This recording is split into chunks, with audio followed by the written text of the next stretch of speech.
जय जिजाऊ सर्वांना। आज 19 फेब्रुवारी छत्रपती शिवाजी महाराजांची जयंती। आज उत्सवाचा आनंदाचा क्षण।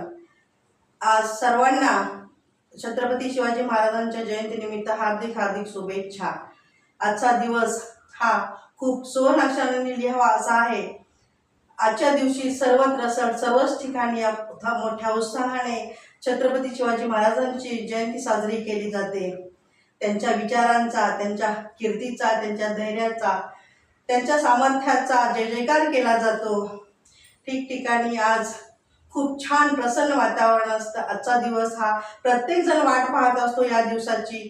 तसेच आज 2 मिनिटं मी त्यांच्याविषयी थोडक्यात बोलणार आहे। छत्रपती शिवाजी महाराजांना आपल्या राजमाता राष्ट्रमाता जिजाऊ माँसाहेबांनी घडवलं। त्यांना योग्य शिक्षण दिले, योग्य लढण्यासाठी बळ दिले। तसेच शत्रूच्या ह्याच्यातून आपले साम्राज्याचं स्वराज्याचं जे स्वप्न दाखवलं मिळवण्याचं, ते एक धैर्याचं काम होतं। ते जिजाऊंनी खूप छान प्रकारे केलं।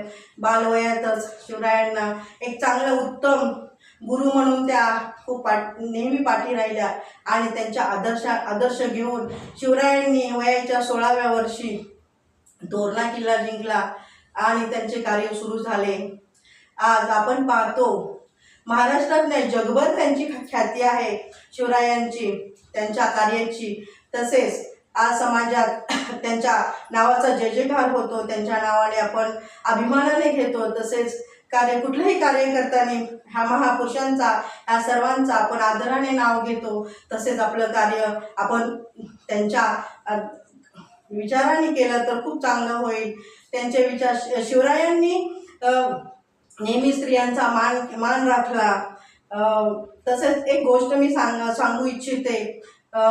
पुणे ते लाल महालात शाहिस्तेखानाने कब्जा केला होता। पुणे शहरावर पूर्ण कब्जा केला होता आणि तिथून त्याच्यावर चालून गेल्यानंतर छत्रपती शिवरायांच्या तावडीतून सुटून जाताना शाहिस्तेखानाची बोटे छाटली गेली। त्याचप्रमाणे त्याची बायको बेगम आणि तो तिथून पळून जाण्यात यशस्वी झाला। आणि त्यावेळेस त्याची मुलगी तिथे तशीच राहिली आणि तो तसाच पळून गेला आणि त्याच्या बेगमला भीती वाटली की आता काय होईल, शिवाजी महाराजांच्या ताब्यात आपली मुलगी राहिली आहे, काय होईल। तर त्यावेळेस शाहिस्तेखान बोलला की तू घाबरू नकोस, आपली मुलगी सुरक्षित आहे। छत्रपती शिवाजी महाराजांच्या ताब्यात आहे म्हटल्यावर आपली मुलगी सुरक्षित आहे, तू घाबरू नकोस। एवढा आदर ते आपले महाराज स्त्रियांचा करत होते। स्त्रीला हे माते समान, भगिनी समान समजत होते आणि त्यांचा आदर करत होते। असे संस्कार त्यांच्यावर जिजाऊंनी केले होते। त्यांनी अनेक लढाया लढल्या, जिंकल्या, धैर्याने काम केलं। त्यांना खूप अपयश आलं, पण अपयशातून मागे न हटता धैर्याने पुढे जाऊन गेलेलं साम्राज्य पुन्हा मिळवलं आणि आपला महाराष्ट्र स्वतंत्र केला। प्रत्येक रयतेसाठी ते लढले, स्वतःसाठी नाही तर फक्त रयतेसाठी काम केलं त्यांनी। आणि आज आपण पाहतो समाजात अनेक गोष्टी चुकीच्या घडत आहेत आणि याचं कारण म्हणजे काय की आपण फक्त महाराजांचं नाव घेतो, जय जयकार करतो, पण त्यांच्या विचारांनी म्हणा किंवा त्यांनी केलेल्या लढ्याचा कुठेही विचार होत नाही। फक्त आपण कृती करतो, पण फक्त नाव घेऊन कृती करतो, पण त्या चुकीच्या कृती घडत असतात। आज खूप व्यभिचार होतोय या समाजात। तसेच आज आपण पाहतो महाराष्ट्रात अनेक ठिकाणी अत्याचार वाढत आहे, अन्याय वाढत आहेत। तरुण पिढी व्यसनी होत चाललेली आहे। याचं गांभीर्य कोणालाही नाहीये। आलेला दिवसचा पुढे जात आहे। प्रत्येक जण एकमेकाला खेचण्याचा प्रयत्न करत, त्याच्यात महिला सुद्धा कुठे कमी नाहीत। महिला सुद्धा एकमेकींना मागे खेचण्यात पटायत आणि पारंगत झाल्यासारखं वागतात। एकमेकाचं मानसिक खच्चीकरण केलं जातं। तसेच आपल्या ह्या महापुरुषांचे विचार फक्त विचार राहिलेत का असं वाटतं। कुठेतरी ते आचरणात आणण्याची गरज आहे आणि हे करणं खूप आहे। फक्त जयंत्या साजऱ्या करून काही होत नसतं। जयंत्या तर साजऱ्या केल्या पाहिजेत, पण कुठेतरी त्यांचा आदर्श घेणं गरजेचं आहे। आजची परिस्थिती भयानक आहे। आधी राजकारण हे राजकारणाच्या जागेला होतं, परंतु ते आज घराघरात पोचलं आहे आणि घराघरात आपल्या आपल्या माणसामध्ये राजकारण केलं जातं आणि त्याचा वाईट परिणाम होतो. कुठेही आता कोणीही सुरक्षित राहिलं नाहीये, महिला सुरक्षित नाहीये, प्रत्येकाला असुरक्षितता वाटू लागलेली आहे. आणि असुरक्षितता का निर्माण झाली आहे, तर इथे अन्याय करणाऱ्याला शिक्षा मिळत नाही, तर ज्याच्यावर अन्याय होतो त्याला सहन करावं लागतं. कुठेतरी हा विचार बदलला पाहिजे. आजच्या तरुण पिढीने भलेही त्या काळात लढा मोठा होता, साम्राज्य आणि स्वराज्य आपलं उभा करायचं होतं आणि आपल्या अनेक गोष्टी होत्या आपल्याला त्या आयत्या रेडीमेड मिळालेल्या आहेत, ते फक्त आपल्याला टिकवायचं आहे. माणसाप्रमाणे वागायचं आहे आणि एका विचाराने राहायचं आहे. पण हे कुठेतरी दिसत नाही. आज राजकारणच फक्त समाजकारण कमी आणि राजकारण जास्त होत आहे.